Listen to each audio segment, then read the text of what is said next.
اور ملک کی تاریخ میں پہلی مرتبہ لاہور کے مختلف علاقوں میں مصنوعی بارش برسائی گئی ہے۔ بادلوں پر اسپرے کیا گیا اور پھر شہر کے کئی علاقوں میں ہلکی بارش بھی کروائی گئی۔ نگراں وزیر اعلیٰ پنجاب کہتے ہیں مصنوعی بارش کا کوئی نقصان نہیں۔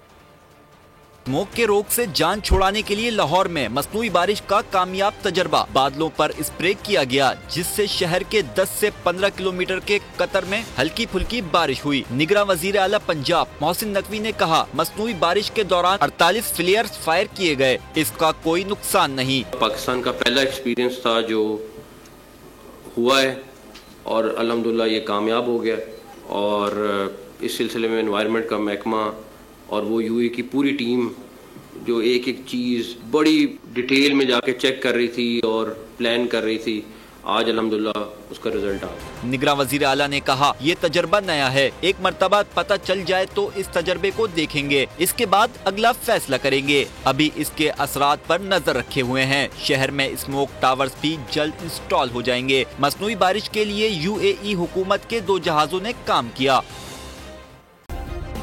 سبسکرائب کریں اور بیل دبائیں تاکہ کوئی خبر رہ نہ جائے۔